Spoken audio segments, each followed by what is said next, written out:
ao anjo da igreja em Éfeso, assim diz aquele que tem as 7 estrelas na mão direita e anda no meio dos 7 candelabros de ouro. Conheço tuas obras, teu trabalho, tua perseverança. Sei que não suporta os maus e que puseste à prova os que dizem apóstolos, mas não são, e descobriste que são mentirosos. Tens perseverado e sofreste por causa do meu nome e não desanimaste. Tenho, porém, contra ti o fato de teres abandonado o teu primeiro amor. Lembra-te, pois, de onde caíste, arrepende-te e volta às obras que praticavas no princípio. Se não te arrependeres, logo virei contra ti, tirarei o teu castiçal do seu lugar. Mas tens a teu favor que odeias as obras dos nicolaítas, as quais eu também odeio. Quem tem ouvidos ouça o que o Espírito diz às igrejas. Ao que vencer, eu lhe permitirei comer da árvore da vida que está no paraíso de Deus. Escreve ao anjo da igreja em Esmirna. Isto é o que diz o primeiro, o último, aquele que foi morto e reviveu.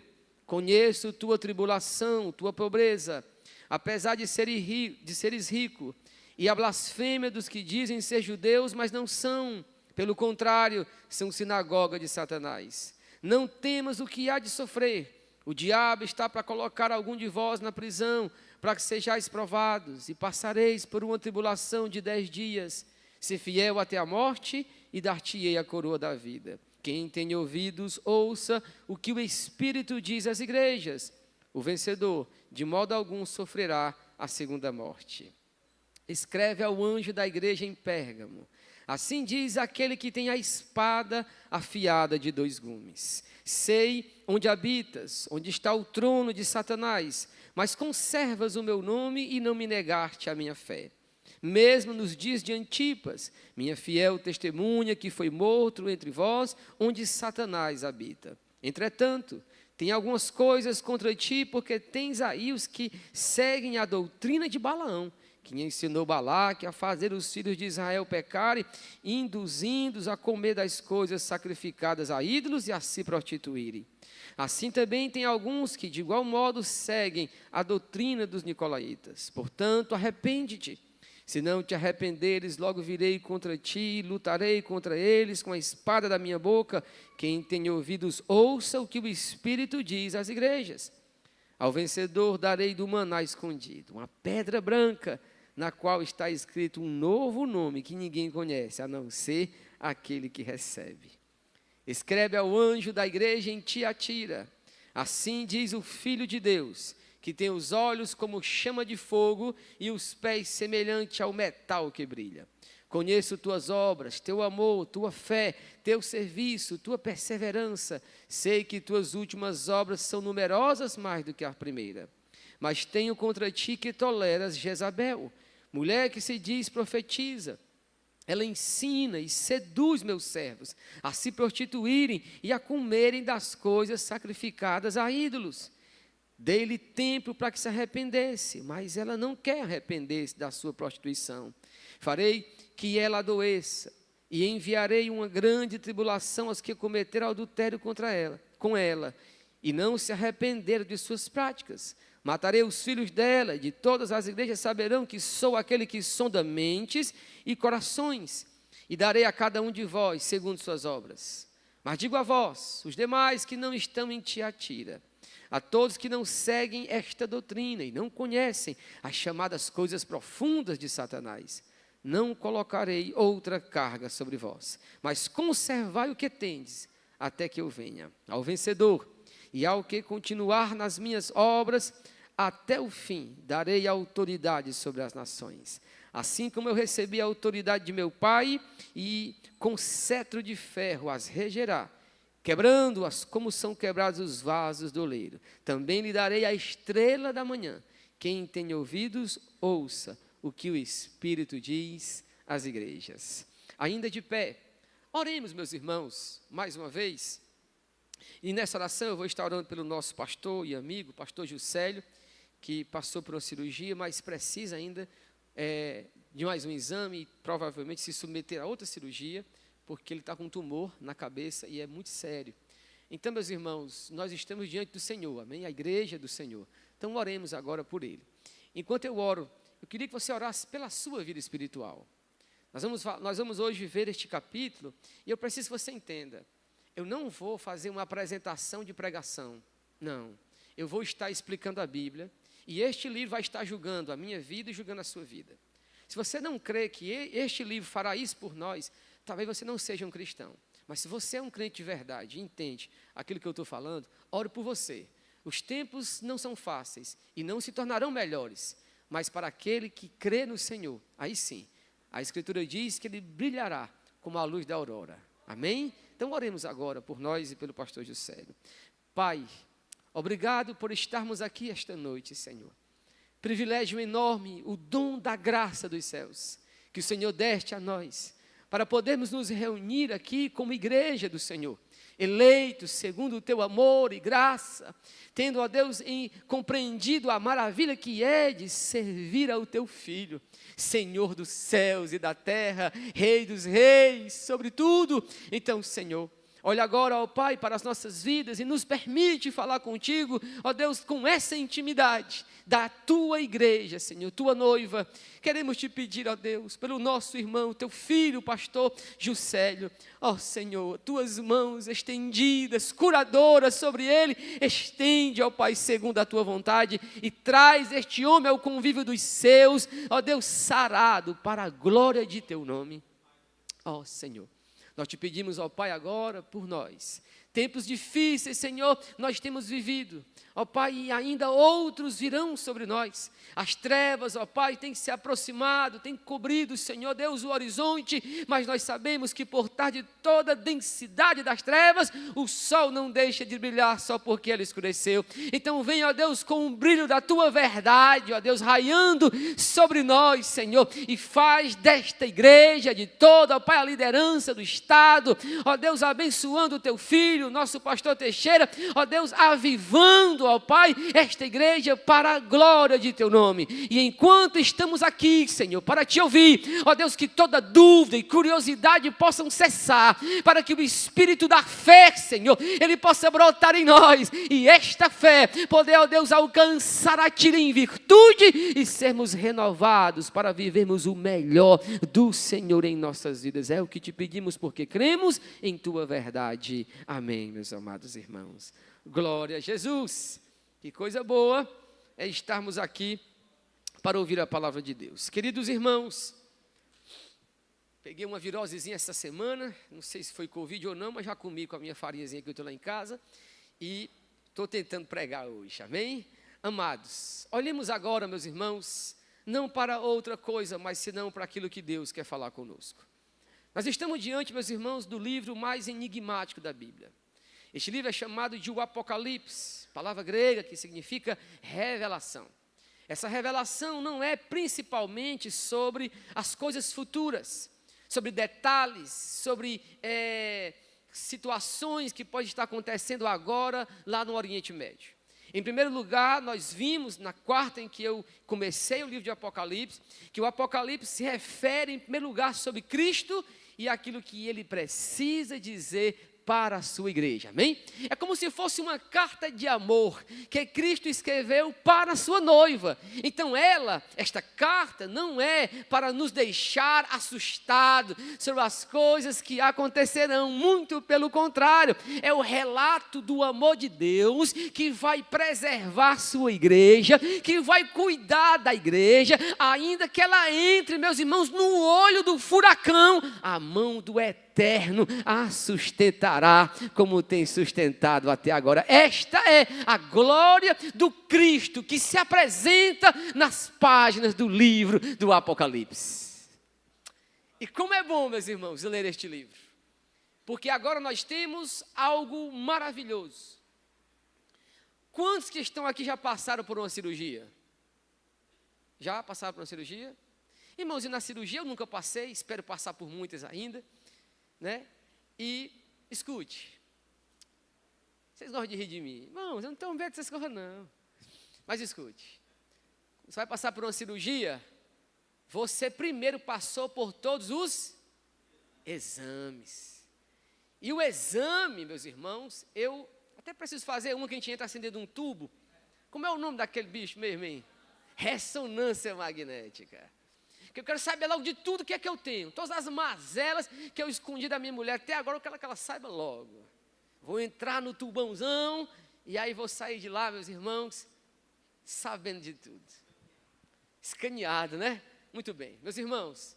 Só que às vezes nós não precisamos entrar no tubo para sermos examinados.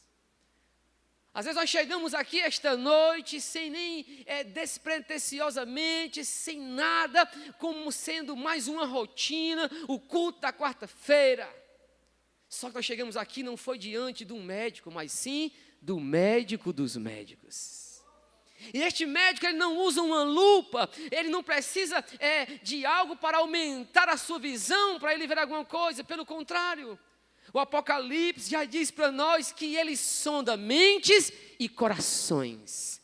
Os seus olhos são como chama de fogo, porque ao olhar para mim, ele me contempla em toda a minha impureza, e ali ele pode purificar minha vida com a chama que sai dos seus olhos. Estamos diante, meus irmãos, da verdade do que Cristo pensa sobre a igreja, amém? Então aqui, não é mais sobre um pastor como eu, de gravata e paletó, que vai examinar a igreja. E ninguém esta noite pode me julgar e dizer que aquilo que eu direi está errado. Porque o que eu falarei agora, eu estarei explicando o que Cristo disse sobre o que Ele pensa da sua igreja. E Ele fez isso como? Ele separou 7 igrejas, a qual Ele vai fazer o raio-x. Ele vai dizer o que é que Ele quer, o que é que Ele espera da igreja. E quando eu disse que essa palavra me julgará e te julgará, é porque é a mais profunda verdade. Se eu não estiver debaixo da autoridade deste livro, vivendo o que Ele vai acabar de falar para nós, eu posso receber as reprimendas, as exortações que Ele acabou de falar. Falha muito grande. Somos pastores da nossa época que desprezam o que o Apocalipse diz, preocupando-se em saber primeiro o dia, a hora que ele vai voltar, calculando se o templo de Salomão vai voltar. Não é sobre isso o que Deus quer que nós nos preocupemos. Ele quer que nós nos preocupemos com o estado espiritual de nossa vida, porque veremos, não dá para falsificar por muito tempo o estado espiritual. Você pode fazer muitas coisas, ter roupas bonitas, frequentar a melhor igreja da cidade, aquela que tem estacionamento para o seu carro, salinha para o seu filho, está entendendo que tem no final de semana tem um monte de coisa boa, e você pode não ser um cristão, ser apenas mais um fariseu que vive na hipocrisia. Mas quem diz isso não pode ser eu, amém? Quem vai dizer isso não pode ser uma pessoa humana, porque ela pode te analisar e me analisar segundo as pretensões humanas. Mas hoje, meus irmãos, quem é que está à altura de uma verdade dessa? Todo pregador que se preze tem que se humilhar diante dessas verdades. Porque aqui, meus irmãos, está todos nós. Está do pastor presidente, o maior que tiver no Brasil, ao que abriu a igrejinha do Papoco, agora lá na favela do não sei de onde. Todos estão no mesmo balaio e Cristo soberano examinando a sua igreja. E o que é que nos assusta? É porque Ele pode ver em nós algo que nós não queríamos que Ele visse. Mas na pretensão humana, na inocência, você já brincou com seu filho de esconde-esconde? Aí o bichinho esconde a cabeça debaixo do travesseiro, pensando que o corpo está escondido, né? Porque ele não está lhe vendo. Assim somos nós. Então agora eu te convido a ouvir como Cristo examina a igreja ao longo dos tempos, amém? Veja então, meus irmãos, a primeira é a igreja de Éfeso. Olha o que o texto nos diz. Quem recebe esta carta, o pastor da igreja, ou o mensageiro daquele lugar, ele vai dizer que ele anda no meio do candelabro. No versículo 2, ele diz algo tremendo: conheço as tuas obras. teu trabalho, tua perseverança, sei que não suportas os maus e puseste à prova aqueles que dizem ser apóstolos, mas não são, descobriste que são mentirosos. Ele começa aqui dizendo, esta igreja tem um ponto importante, é uma igreja que procura discernir a verdade, que procura conhecer quem é e quem não é. Logo, ela é uma igreja altamente doutrinada. Ela conhece os meandros da fé, ela consegue reconhecer quem é apóstolo e quem não é. E no versículo 3, ele ainda diz mais, o Cristo, o dono da igreja, tens perseverado, sofreste por causa do meu nome e não desanimaste. Ele diz ainda mais que essa igreja aqui sofreu por causa do nome de Cristo. Mas meus irmãos, de uma hora para outra, o tom de voz muda. O tom de voz muda porque quem está falando não é o pregador com a sua performance, querendo o like, a curtição, a lacração. Aqui é Cristo buscando em mim, buscando em ti uma vida espiritual verdadeira. E ele então diz, tenho, porém, contra ti. Oh, mestre, se Cristo disse aqui olhando nos meus olhos, eu já estava acabado. Mas ele diz assim num relance, pelo texto sagrado, tenho, porém, contra ti. Ora, se eu me levanto agora contra alguém e digo, olha, eu tenho algo contra você. Entenda, você pode me ouvir e a pessoa pode dizer para mim, eu posso me justificar, eu posso mentir, eu posso inventar. Eu posso dizer que eu não estava lá naquela hora. Eu posso pagar alguém para dar um testemunho falso. Mas quem escapará quando o Todo-Poderoso diz, eu tenho algo contra ti? Como é que você vai escapar? Como é que você vai dizer, Senhor, mas eu não queria? Se Ele, antes que a palavra chegue à nossa boca, Ele já conhece as intenções do nosso coração. É por isso, amados. É por isso que eu lhe peço em nome de Jesus, que o nosso coração não brinque quando o fator está diante de nós, a exposição da palavra de Deus. Por quê? Porque esta palavra aqui, ela discerne os corações. Ela sonda a mente, coração, alma e espírito. Ela penetra, meus irmãos, e divide tudo. Ele conhece os nossos caminhos. E ele diz, tenho, porém, contra ti o fato de teres abandonado o teu primeiro amor. Quando eu era pequeno, eu aprendi que abandonar o primeiro amor aqui era quando você era novo convertido, e aí você evangelizava todo dia, você fazia muitas coisas para a igreja, mas de repente você cresceu na fé, e agora é outra pessoa, casou, está trabalhando, e você abandonou o primeiro amor. Mas não é isso que o texto vai querer dizer, não. Primeiramente eu entendo que não é isso. Abandonar o primeiro amor, por que não pode ser isso aqui que eu falei, né? Esfriar na minha fé, desse jeito aqui, quando eu era novo convertido. Por quê? Porque Cristo acabou de elogiá-los. Foi ou não foi? Vocês estão com a Bíblia aberta? Não, diga amém. Ele acabou de elogiá-los, ele disse, você guarda a palavra, você tem doutrina, você provou quem era apóstolo e quem não era. O que é isso aqui, amados? Vamos entender esse fato bruto? Abra comigo sua Bíblia, por gentileza, com muita calma. Amanhã é feriado, ninguém se apressa a ir para casa hoje. Segunda foi dia do comerciário, não foi? Então amanhã é Santo Onésimo, não tem como negar, não. Não tem nem como negar. Meus irmãos, Deuteronômio, Antigo Testamento, Deuteronômio, capítulo 6. Capítulo 6, versículo 4. Amém? Já encontraram? Olha o que o texto diz. Shema Israel, ouve, ó Israel. O Senhor, o nosso Deus, é o único Senhor. Aí ele diz mais, Deuteronômio 6, versículo 5. Amarás o Senhor teu Deus. Como? Pela metade, deixando ele em falta. Não. Diz a mais profunda revelação do que nós temos que sentir para com Deus. Amarás, pois, o Senhor teu Deus de todo o teu. Em outras palavras, de todo o teu ser, com toda a tua alma e com toda a tua força. Amém? Aí uma vez chegou um homem para Cristo e Cristo disse o que para ele?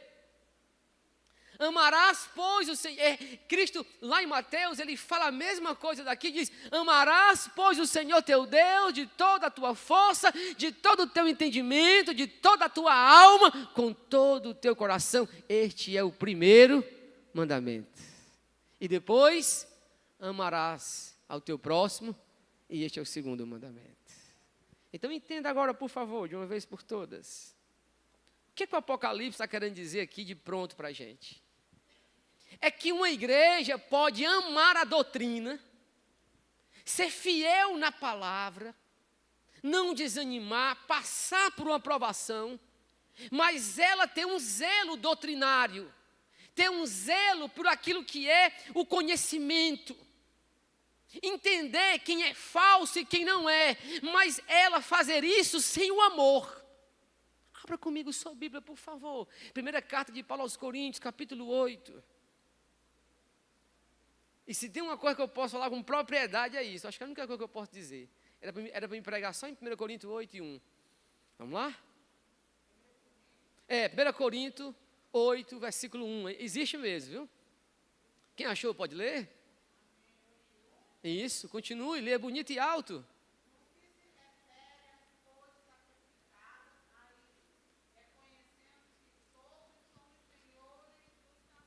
Continue.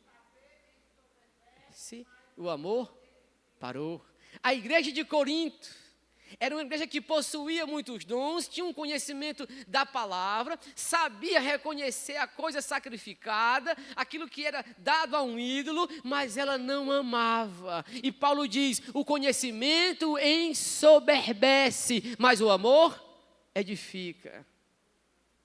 Quando Cristo chega espiritualmente e dá a sua palavra à igreja de Éfeso, ele encontra uma igreja que intelectualmente ela está ótima, mas o coração dela se ensoberbeceu e esqueceu do primeiro amor.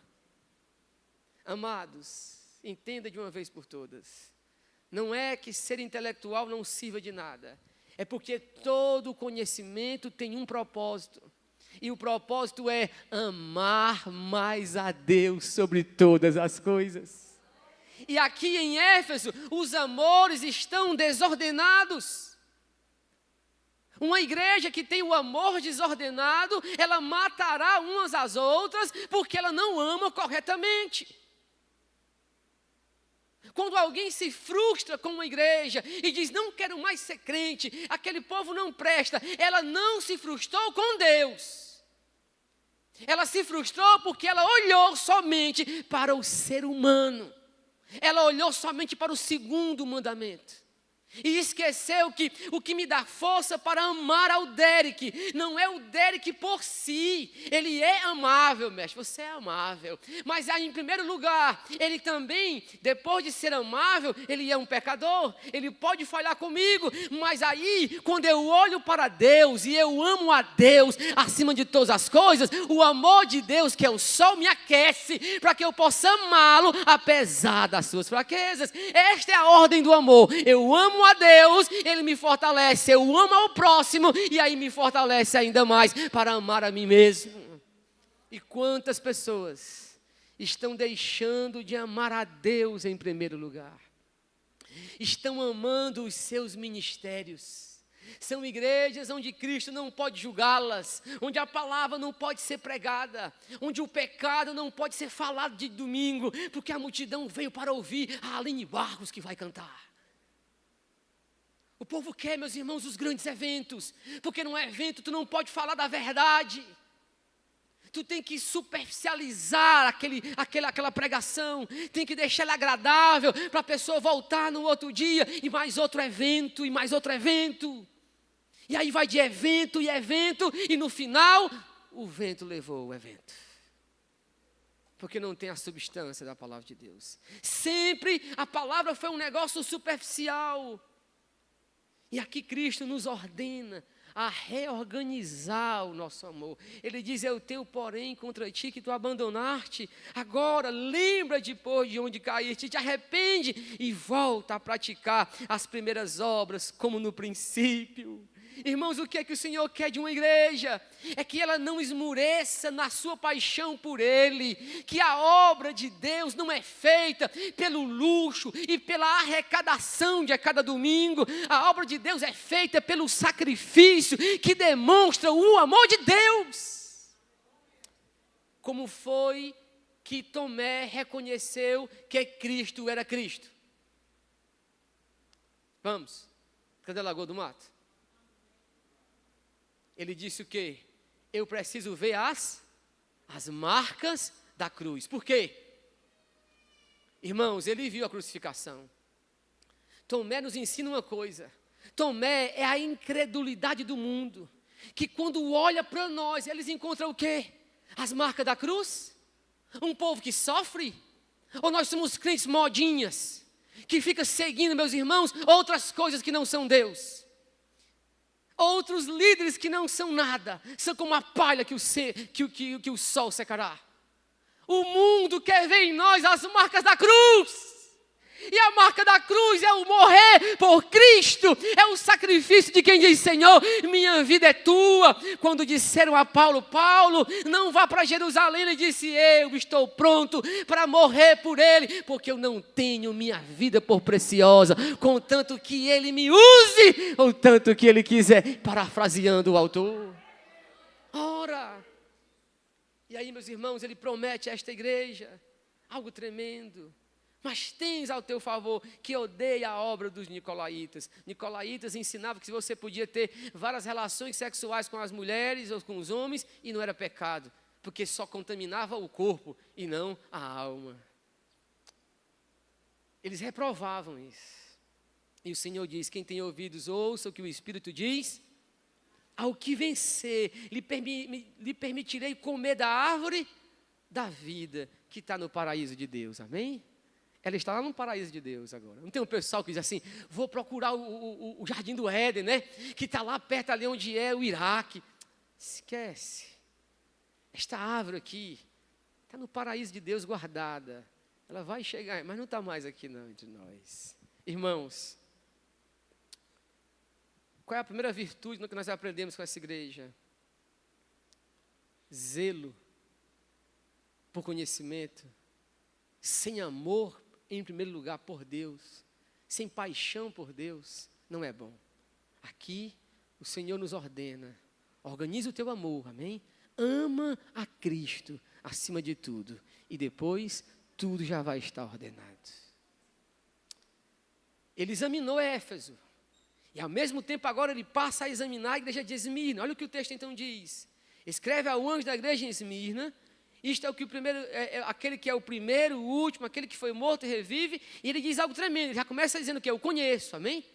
Toda vez que Cristo diz assim, eu conheço, meus irmãos, é para tremer o nosso coração, porque Ele conhece. Conheço tua tribulação, tua pobreza, apesar de ser rico, e a blasfêmia do que diz ser judeus e não são, pelo contrário, são sinagoga de Satanás. Naquele tempo aqui, após, meus irmãos, o templo ter caído no ano de 70, os judeus perseguiam demais os cristãos. E o texto então diz: não temas o que há de sofrer. O diabo está para colocar algum de vós na prisão, para que sejais provados. E passareis por uma tribulação de 10 dias. Cristo controla todas as coisas, sabe de tudo, e Ele já dá o decreto: só vai ser 10 dias. Irmãos, todo sofrimento sobre nossa vida está determinado por Deus. Se Ele diz, vai durar 10 dias, 10 dias se passarão e você sairá aprovado para a glória de Deus. A ordem do Senhor é ser fiel até a morte e eu te darei Ai, meus irmãos, ser fiel até a morte. Por favor, me entenda. Nós estamos falando aqui para cristãos de verdade, amém? Que é o que eu penso. Vocês são anjos. Onde está o batimento de asa que eu não ouvi ainda, né? Mas escute. Somos cristãos de carne e osso. Temos as nossas fraquezas, as nossas lutas. E o que Deus espera de nós não é a perfeição. Amém? Eu pensava que você ia ficar feliz que eu ia dizer isso. Diga amém. Oh, meus irmãos, nem perfeitos vocês querem ser, tá? Mas vamos lá. Não é a perfeição. Aqui, o que o Senhor quer é que você seja fiel. Fiel. Fiel. Às vezes o homem fiel não é aquele que nunca falhará. É aquele que mesmo falhando, nunca abandonará a Cristo. Essa é a maravilha da graça de Deus. Por quê? Porque o moralista, o que quer ser santo demais, o que não pode ir para uma praia, porque senão ele estará em pecado, ele vai falhar, porque ele é um pecador. Ele falhará hora ou outra. Só que aí a consciência dele vai acusá-lo. E isso pode paralisá-lo. O moralista é aquela pessoa que não aguenta congregar numa igreja mais de um ano, porque ele encontrou falha no pastor, ele encontrou falha na mulher do pastor, no filho do pastor, no obreiro do pastor, ele encontra falha em qualquer lugar.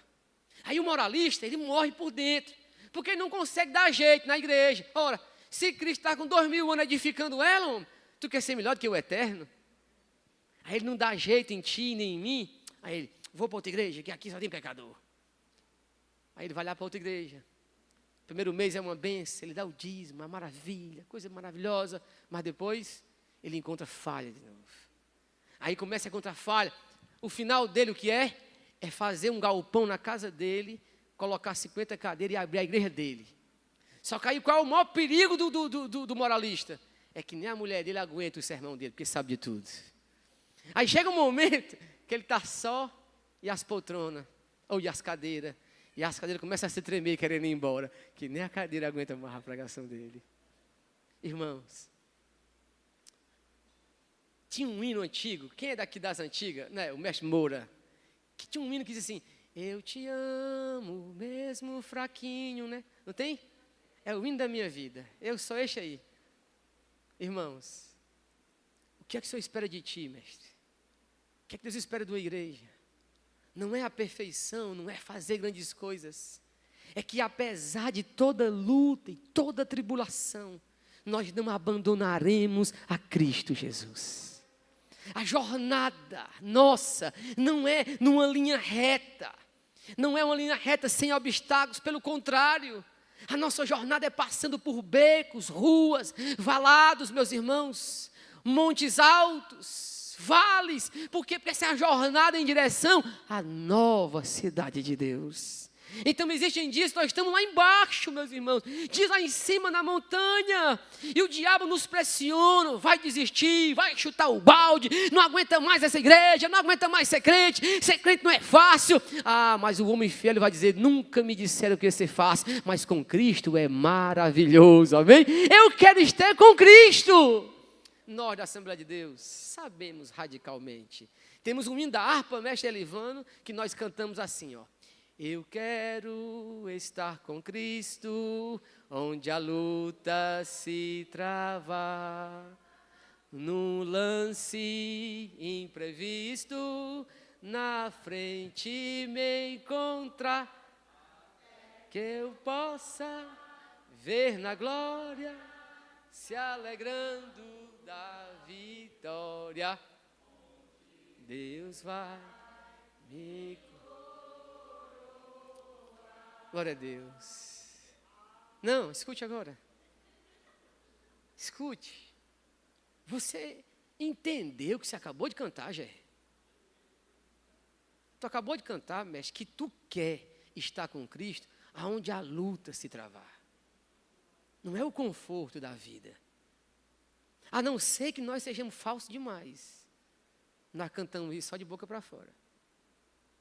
Vocês estão entendendo? Se nós cantar um hino desse aqui todo domingo no culto, no Templo Central, na Canaã, no Montes, na Bela Vista, na Igreja do Papoco, talvez nós teremos poucos que cante com verdade. Porque no dia que a luta que vai ser travada chega, aí todo mundo está no seu conforto, amém?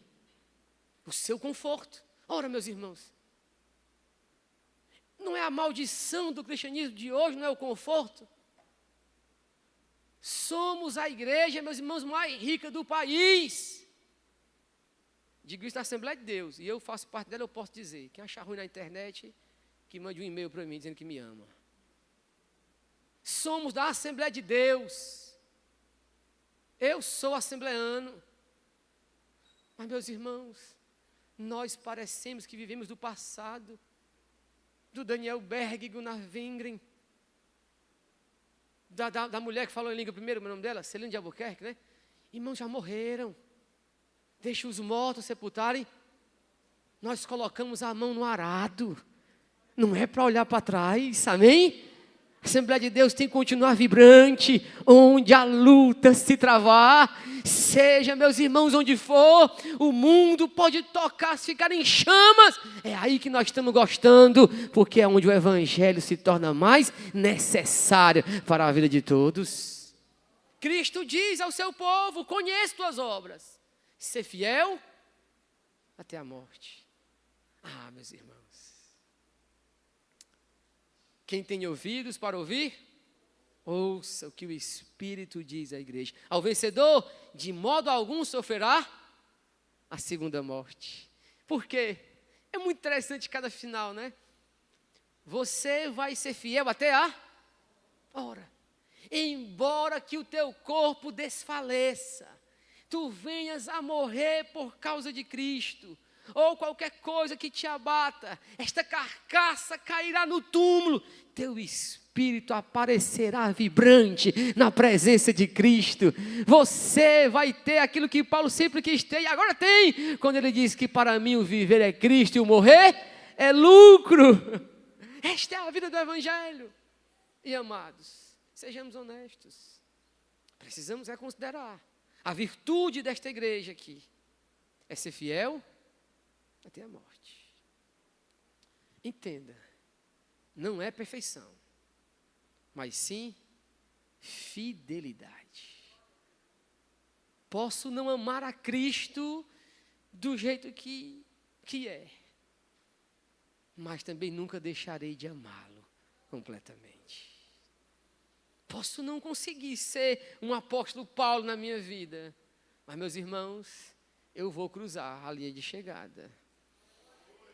Um dia eu vou mostrar um vídeo com a história da minha vida para vocês, em um vídeo. Eu estou naquele vídeo, vou trazer um dia para vocês aí. Meus irmãos, em Éfeso nós temos o quê? Uma igreja que precisa voltar ao primeiro amor. Em Esmirna, ser fiel até a morte. É isso que você quer? Isso aqui é o que ele está falando para nós, amém? Vá se encaixando, eu já morri desde o primeiro versículo. Eu já estou aqui, pronto para reviver. Mas agora, meus irmãos, chegamos a duas últimas igrejas que têm o mesmo problema. E que eu acho que são duas cartas da maior atualidade possível. Leiamos. Escreve ao anjo da igreja em Pérgamo, assim diz aquele que tem a espada afiada de dois gumes. Ele não começa de outra, ele já começa dizendo, olha, o que está falando contigo é o que já está com a espada afiada. Porque a batalha vai ser grande. E ele então diz, sei onde habitas, onde está o trono de Satanás. Aqui a expressão trono de Satanás e outras coisas é para localizar aonde Roma governa. Sei onde habitas, mas conservas o meu nome e não negar-te a minha fé. Mesmo nos dias de Antipas, minha fiel testemunha, que foi morto entre vós e onde Satanás habita, amém? Naquele tempo, escute isso aqui, havia um culto chamado culto ao imperador. Então, o imperador esperava que todos prestassem, e isso eu quero que você entenda. Quem aqui já assistiu o filme Gladiador, vai reconhecer o que eu estou falando. Assiste o Gladiador esta noite ainda. Tem uma hora que o gladiador, que é o Russell Crowe, né? Ele está ajoelhado e ele tem assim vários ídolos, pequenininho bonequinho, né? Que são os deuses dele, vários bonequinhos. Ali é o que Roma quer. Roma não quer que você adore ao imperador somente, porque o imperador é chamado de divino, de rei, né? Roma quer que você adore ao imperador, mas você pode também ter os seus deuses, amém? tem os seus deuses. Só que aí chegou um na terra que andou fazendo o bem, curando e livrando os oprimidos do diabo. E este que fez isso, morreu numa cruz, num lixão de ossos chamado Gólgota. Foram ver, meus irmãos, onde o colocaram no túmulo algumas mulheres e uns homens na manhã de domingo, e aquele que foi crucificado como um maldito, ele agora estava vivo para a glória de Deus. Só que agora, ele não está mais entre nós, mas ele agora comissionou mulheres e homens a espalharem que só existe um Senhor e Rei dos Reis sobre toda a terra. E não é o que está sentado em Roma. E aí o cristão, a Maria, o João, aquele irmão simples, quando chegava para prestar suas homenagens ao imperador, ele dizia, não, imperador, o senhor lá é Deus, o senhor lá é rei, o senhor lá é nada, comparado ao meu Cristo. Então aqui, meus irmãos, alguns tinham que ser mortos, alguns eram levados a negar a sua fé, só que tinham alguns que negociavam a fé. Amém? Eles gostavam da adoração ao imperador, porque permitia a eles se manterem sem perseguição, mas se diziam cristãos, vivendo suas vidas. Só que escute agora, quando você nega, nem nega não, a palavra não é essa, quando você relativizar a sua adoração a Cristo, você relativizará o seu comportamento de santidade. Você entendeu o que eu falei? Quando você não é absoluto na sua adoração a Cristo, o seu comportamento de santidade não precisa. Eu vou lhe mostrar, por exemplo, um católico, e aqui eu falo com muito temor, que eu não quero atingir ninguém, mas é uma análise que eu tenho que fazer, não posso fugir disso. Um católico, ele pode dizer com a boca que ele adora a Cristo. Mas o comportamento dele no carnaval ou nas festas é um comportamento que não condiz com o ser que ele diz que adora. Então ele diz com a boca que ele adora a Cristo, mas com o seu comportamento ele o nega. Cristãos evangélicos estão vivendo a mesma coisa quando relativizam sua adoração a Cristo. E é o que então Cristo vai falar com essas duas igrejas. Ele vai dizer, entretanto, tem algumas coisas contra ti, verso 14. Porque tens aí os que seguem a doutrina de Balaão, que ensinou Balaque a fazer dos filhos de Israel pecarem, induzindo-os a comer das coisas sacrificadas a ídolos e a se prostituírem. Ora, o que está acontecendo aqui? Entenda. Existe uma doutrina que ela já não está mais tão forte aqui no Brasil, mas ela é chamada de hipergraça. Ela é uma doutrina, e aqui, meus irmãos, eu vou dizer o nome, mas não é porque eu não gosto dele, não, eu tenho raiva dele, não. Eu estou atacando a ideia dele, certo? Existe um pastor muito famoso, que eu já o admirei muito, chamado Caio Fábio, Ed René Kivitz e o pastor Ricardo Gondim. Ricardo Gondim que até na Bela Vista pregou no passado. Esses três homens, eles estão propagando em suas igrejas e pela internet, que a graça de Deus, ela é um negócio que não exige de você uma transformação tal como eu creio que exige biblicamente. Então, por exemplo, um desses pastores disse isso. Eu jamais mandaria o meu filho ser queimado num lixão. Assim eu não posso aceitar que Deus vá mandar um dos seus filhos que ele criou, seria alguém da raça humana, para o inferno. Aí ele diz, eu não posso suportar a ideia que eu posso amar mais do que Deus. Você entendeu? Ele está dizendo que não existe mais inferno. Então, se não existe inferno, então por que todo este meu comportamento e esse meu temor? Ora, por dois motivos. Primeiro, eu rejeito o pecado porque eu amo a Cristo, amém? mas também porque eu não quero ir para o inferno. Esse tipo de ensinamento, ele está entrando sorrateiramente na mente de muitas pessoas. Então, nesse caso, por exemplo, pastor Ricardo Gondim, da Igreja Betesda, lá de São Paulo, ele afirmou nas suas redes sociais que a igreja dele agora vai aceitar normalmente, nos seus cultos, membros como cristãos, gays e lésbicas. Eles se tornaram uma igreja inclusiva. Ele pode fazer o que ele quiser lá, não tem um problema com isso aí não. O problema dele não é comigo, que estou aqui fazendo um exame. O meu problema e o dele é se nós estamos de acordo com a palavra. Mas ele lê a Bíblia diferente de mim. Ele relê a Bíblia de outra forma. Mas quando eu chego aqui, eu não estou relendo a Bíblia. Eu estou agora só dizendo o que Cristo disse sobre a cidade de Pérgamo. Que ele, meus irmãos, está dizendo aqui, olha, você tem aí pessoas que praticam a idolatria e a prostituição. Ora, a prostituição, todo tipo de moralidade sexual é pecaminosa. Eu não posso aceitar biblicamente outra coisa. Esta igreja aqui estava com a vida de santidade dela desequilibrada. Amados, eu posso soar moralista para você agora, querendo ser muito santo, mas não é o caso. Não é isso que eu estou fazendo.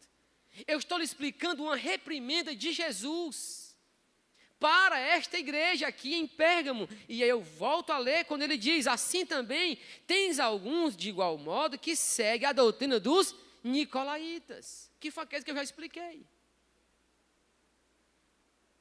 Qual é o problema aqui desta igreja? É achar que eu posso ter um comportamento no mundo, seguir o padrão do mundo, a ética mundana, e na igreja isso não vai causar nenhum dano em minha vida. Ora, meus irmãos, entenda, falarei isso aqui com muito amor e não quero ser mal compreendido. Estou falando para a igreja que eu estou aqui ensinando. É para você, não é para ninguém que ficou em algum lugar não, neste limbo que é a internet não. Mas entenda, meus irmãos, a ética empresarial é uma ética que favorece o ser humano? Me diga. Não. A ética da empresa, ela favorece o lucro. O lucro. O ser humano, se não estiver produzindo, se não estiver obedecendo à lógica empresarial, ele é trocado por outro. A igreja não é uma empresa que segue esta linha de raciocínio. Só que aí qual é o problema aqui? É que na lógica empresarial, veja bem, lá na minha empresa, eu estou aqui fazendo coisas, por exemplo, eu estou tomando o lugar do Moura, sabendo que o Moura precisa disso, e aí eu entro numa disputa com ele, porque na empresa vence o mais forte, vence o melhor. Lá na empresa, eu posso trazer esse comportamento para cá, para este lugar aqui? Posso? Não. Mas quando você não vê problema em lá na empresa, você como um cristão, trabalhar como se lá vencesse o mais forte, como se lá você não tivesse nada da igreja. Aqui é a empresa, pastor Nésio. Ora, já disseram isso na minha cara muitas vezes. Minha digníssima diz isso para mim. Ela trabalhou muito tempo em empresa, eu nunca trabalhei na minha vida, né? A minha vida foi só pregar e ensinar a Bíblia. Pobre coitado que nem eu, que não sabe nem o que é ter carteira assinada. Entenda. Compreenda o que eu estou lhe falando. Eu não posso pegar a lógica da empresa. A gente vinha conversando, era já aqui? Posso pegar a lógica da empresa e jogar para os meus relacionamentos da igreja. Por quê? Porque aí você estará sendo duas pessoas. Uma na empresa e outra na igreja. Na empresa, você é o que se safa em cima dos outros. É o que encobre as coisas, é o que faz isso e aquilo. Aí você não achar que isso interfere na sua adoração, é um pecado muito grande. Porque você não pode cantar aqui que você ama a Cristo e ama ao próximo, E na sua empresa ou no lugar que você trabalha, você tratar um ser humano como uma coisa qualquer. Ainda que ele seja, meus irmãos, qualquer coisa. Branco, preto, pobre, mulher, homem, LGBT. É um ser humano portador da imagem de Deus, ele tem o seu valor.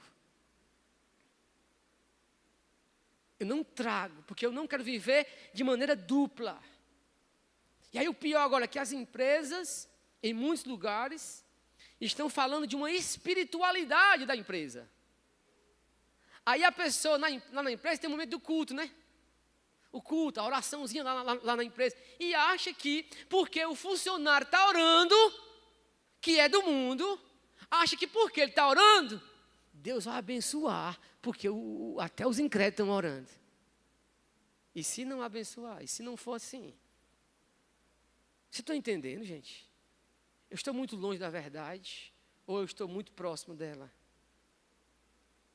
Que pessoas estão, como aqui Cristo está falando, elas estão relativizando sua adoração a Deus, e o seu comportamento está sendo totalmente duas vias aqui. E ele então diz: quem tem ouvidos ouça que o Espírito das igrejas ao vencedor darei um maná escondido e uma pedra branca, no qual estará escrito um novo nome que ninguém conhece, a não ser aquele que o recebe. Aqui esta igreja precisa de quê? De saciar sua fome espiritual e uma nova identidade, a identidade segundo Cristo. Você é um cristão aonde você chegar, amém? Você não precisa ficar com vergonha de dar a paz do Senhor no ambiente de trabalho quando você me vê. Você não diz, eu falo com você. Não tenha vergonha. Aí se o cara chegar e disser assim, rapaz, você não pode dar a paz do Senhor aqui neste lugar, porque este lugar aqui você trabalha para mim. Você vai dizer, você quer que eu tenha vergonha daquilo que eu sou? Como é que eu posso honrar você se eu terei vergonha daquilo que eu sou? Como é que você me quer trabalhando se eu sou uma pessoa que eu me envergonho de quem eu sou? Eu sou sal e luz desta terra. Aleluia. Eu não me envergonho do Cristo a qual estou servindo. A última igreja, amém, meus irmãos? Chegamos ao fim, diga glória. Eu sei que você não aguenta mais já, né? Mas eu preciso terminar, para honrar ao Senhor, amém? Se você quiser ir embora, fique à vontade, eu não quero lhe prender aqui não. Mas o versículo então diz assim, ó. Escreve ao anjo, quando eu estava lá em Itatira, eu dizia, escreve ao anjo de Itatira, mas não é, né, mestre, Itatira, é Tiatira. Assim diz o Filho de Deus, que tem olhos como chama de fogo, e os seus pés semelhante a um latão reluzente, ou a um metal que brilha. Por que ele diz isso? Porque a imagem do pecado é tão forte para Cristo nessa igreja, que ele se revela como aquele que tem os olhos como chama de fogo. E ele então diz, conheço tuas obras. Aí já dói o nosso coração. Conheço teu amor, tua fé, teu serviço, tua perseverança. Irmãos, 5 virtudes. Sei que tuas últimas obras são mais numerosas que as primeiras. Mas, meus irmãos, olha o que está acontecendo. Essa igreja tem virtudes, não é uma igreja diabólica, ela é igreja cristã. Mas olha o que Cristo diz sobre ela. Mas tenho contra ti que toleras Jezabel.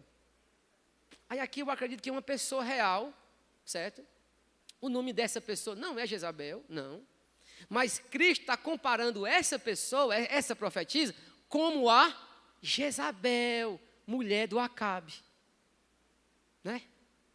Mulher do Acabe. Tinha um WhatsApp do mundo, era Jezabel do Acabe, né? Estava lá. Mas a Jezabel antiga. Então, esta mulher que agia como profetisa aqui, agia no mesmo espírito da Jezabel do Acabe, que fez Israel pecar. Então, Cristo diz, e repreende, diz assim, mas tenho contra ti que tolera Jezabel, mulher que se diz profetiza, ela ensina e seduz meus servos a se prostituírem e a comerem das coisas sacrificadas aos... Agora, aqui, qual é o problema aqui, meus irmãos? O mesmo problema, né? A idolatria e a prostituição, só que agora com outro método. Aqui em Pérgamo é a vida dupla, servindo ao império e o cristão. Amém? Aqui agora o ensino de falsos profetas, dizendo que não tem problema você viver certos pecados, porque eles não vão afetar a sua salvação.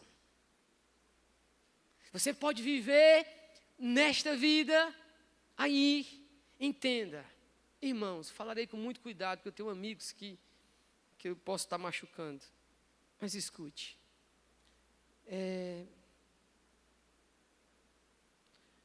Teve um ano que teve aquele Rock in Rio.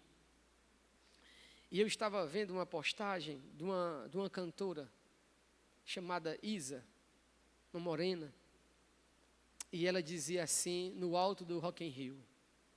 Ela dizia, parafraseando a Isa, né? Ela disse assim, no último Rock in Rio não deu para eu vir, mas eu disse, Deus, no próximo eu quero estar aí. E eu estou aqui. Deus cumpriu a sua promessa. É mais ou menos isso que ela disse. Se eu estiver errado aqui, talvez foi na ênfase. Escute. Não quero julgar a Isa, não é o problema, não é com a Isa, amém? Ela tem a vida dela, ela e Deus, e eu e o Senhor e a palavra. Mas o ponto é, para nós que estamos aqui, Deus cumpriu essa promessa para ela? Eu acredito que não. Acredito que não. Mas escute. Rio de Janeiro, uma doutora, esqueci o nome da doutora agora, em ciência da religião, escreveu um livro, Traficantes Evangélicos. No Rio de Janeiro, nós temos chefes do tráfico, colocando a bandeira de Israel, lá no morro que eles conquistaram. Tem pastores que oram por eles, e quando eles vão trocar tiro com outra facção, ele leva as armas para o pastor orar. E isto aqui está documentado. Está documentado. Estou inventando não. Certo? Escute. Eu não creio que aqueles homens sejam evangélicos. O que é que eu quero dizer com isso aqui? Existe um pastor lá no Rio de Janeiro, esqueci o nome dele, mas é o que farrutei, que eu esqueci. Marcos Pereira? Este é um falso profeta. Ele ensina você, ele tem um curso que ensina você a falar em línguas. Ele fala em línguas assim, com uma carnalidade que me arrepia. Você sabe quem é Marcos Pereira? Já ouviu falar quem é Marcos Pereira? Então não queira mesmo não, é melhor, né, mestre? Mas escute. Você pode achar assim, pastor, você está julgando este homem? Não estou julgando o homem não. Estou julgando os frutos e o comportamento dele pela palavra de Deus. Eu não disse que ele vai ao inferno, eu disse que ele é um falso profeta. Ele pode se arrepender e se converter, amém? Isso eu estou dizendo com clareza. Não quero que ninguém me interprete errado. Até eu posso ir para o inferno se eu não permanecer em Cristo. Essa questão é real. Mas o ponto é esse aqui agora. Esta mulher aqui é uma profetisa que está ensinando a igreja que não há problema em ter um comportamento imoral, idólatra, e ainda ser de Deus. Esta aqui é a religião dos artistas. Você está entendendo? Esta aqui é a religião dos artistas, que tem os seus profetas particulares, que diz que ele pode estar no show ganhando 500 mil, se requebrando imoralmente, mas no domingo está cantando. Te louvarei, não importam as circunstâncias. Essa é a religião dos artistas.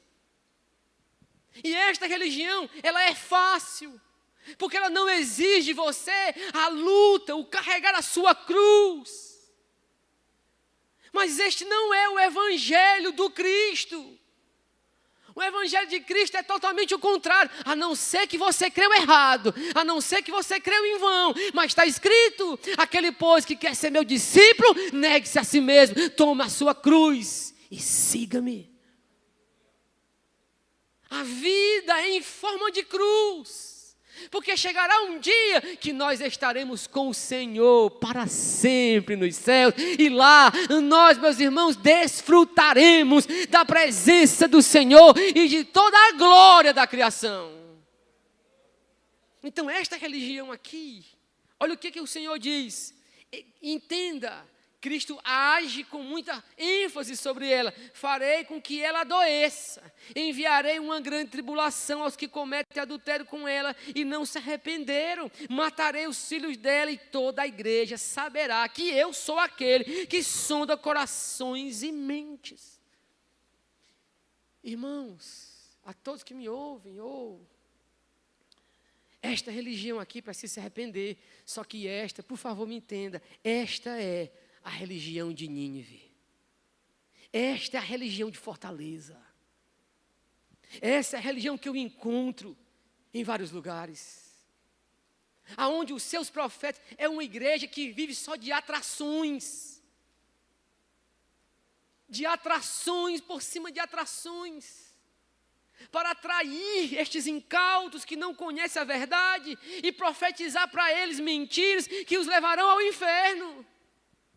Mas existe uma porta aberta que diz: conhecereis a verdade e a verdade vos libertará. E esta porta, meus irmãos, não é um caminho largo, espaçoso, que leva à perdição. É o caminho estreito que andará na liga firme atrás de Cristo Jesus. Que não olhará para a esquerda nem para a direita. Não se conformará com os confortos do mundo. Olhará para Cristo e sua cruz. E dirá: é este que eu quero e é este a qual eu pertenço. Quando, meus irmãos, entenda. Chegou um pessoal e disse: Cristo, eu vou te seguir, onde tu for. Na hora, meus irmãos. Aí teve um que disse assim: Senhor, eu te seguirei. Não, Cristo é quem diz: segue-me. Aí ele disse: te seguirei, mas deixa eu ir em casa me despedir dos meus pais, da minha mãe. Aí Cristo diz: quem colocou a mão? Não, repita comigo: quem colocou a mão no arado? Pode fazer assim, ó. Pode? Veja, a metáfora é, quem colocou a mão no arado não pode olhar para trás, porque não é digno de Cristo. Por quê? O olhar para trás, quem na Bíblia olhou para trás? Hein? Diga o nome dela, e a identidade, o CPF, o de diretor, para ela voltar nessas imundícias, tudinho. Hein? A mulher de Ló. Não foi? O que é o olhar para trás? Estou terminando, viu, Lourinha? Não se preocupe não. O olhar para trás é o desejo de ter ficado. É a saudade do conforto. Amém? A Bíblia diz do passado, né? De quando vivia lá. Amado irmão,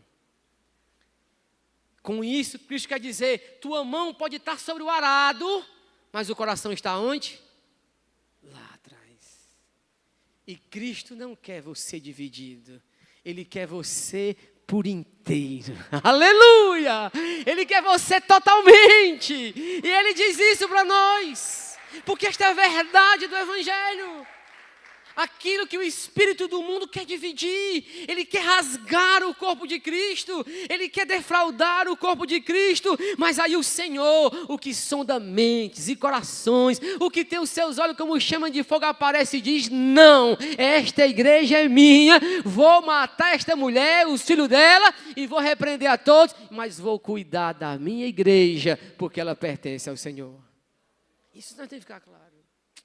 Irmãos, cheguei para o final. O Senhor diz: ao vencedor, o que continuar nas minhas obras, até o fim, darei autoridade sobre as nações. Ué, tu quer ser prefeito aqui? Tu quer ser essas coisas do mundo? Eu já estou quase garantido, serei uma autoridade sobre as nações. Diga glória. Irmãos, não quero não posso não, sou digno não. Oh meu Deus, é muito lindo, mas o Evangelho é superior a toda imundícia do mundo, né? Olha o que o texto então diz. Assim como eu recebi a autoridade de meu Pai, e com cetro de ferro as regerá, irmãos, vencendo vem Jesus. Eu amo este hino quando ele diz: e por fim entronizado as nações irá julgar, todos grandes e pequenos o juiz hão de encarar, sim, paz e santidade, toda a terra regerá, vencendo vem Jesus. Amém? Olha o que o texto então diz. Ele as regerá, quebrando-as, como são quebrados os vasos do oleiro. Também ali lhe darei a estrela da manhã. Oh, meus irmãos, é outro culto, só para explicar o que significa estrela da manhã. Mas o texto então diz, quem tem ouvidos, o que o Espírito diz. Então, segure agora. Foi a única frase que eu não expliquei das 4 igrejas. Por quê? Eu quero finalizar com ela. O que é que significa quem tem ouvidos para ouvir? Ouça. Não é o ouvir aqui, amém? Não. Vá para Apocalipse, por favor. Apocalipse 1, rapidinho. Nem dói, não. Versículo 3. Bem-aventurados aqueles que leem e também os que e guardam as coisas que nela estão escritas. Escute, eu finalizo agora. Fechar minha Bíblia, pronto. Não precisa ninguém se levantar, ninguém está com raiva. Fechei. Pronto, não doeu, todo mundo vive. O maior perigo da igreja não é não saber o que o Apocalipse está dizendo. É ouvir e não praticar. É ouvir e não viver. É saber tudo o que a Bíblia diz, como Éfeso. E o coração não amar a Cristo em primeiro lugar. E isso levará a um comportamento errado, uma igreja que tem espíritos falsos, uma igreja que não ama o Evangelho. Por quê? Porque se eu desprezar a Bíblia, se eu desprezar este livro, se eu não aceitar o que ele diz, se eu não amar este livro. Nunca me impactei tanto uma vez, quando soltaram um vídeo da missão Portas Abertas, entregando uma mala de Bíblias para uns chineses perseguidos. A mala ficou assim no chão, eles voavam em cima da mala, rasgaram a mala, cada um foi procurando sua Bíblia e apertava e dizia, minha Bíblia, agora eu tenho uma Bíblia. Irmãozinho, aqui em Nínive, nessa cidade, Fortaleza, nós temos Bíblia no celular, no iPhone, no da Samsung, o que for. Todo celular você tem aplicativo, tem a sua versão, a NVI, a NTLH, a Bíblia Ara, de tudo, meus irmãos. Tem em grego, em hebraico. Temos Bíblia, programas evangélicos, nós brigamos. Tem que ser 5 carros para poder botar ainda cada um numa rádio. Tem a rádio do Tempo Central, da Canaã, de todo mundo. É rádio, é televisão, é YouTube, tudo tem pregação. Como esta aqui também está sendo transmitida. Nós não podemos dizer que nós não temos esta palavra.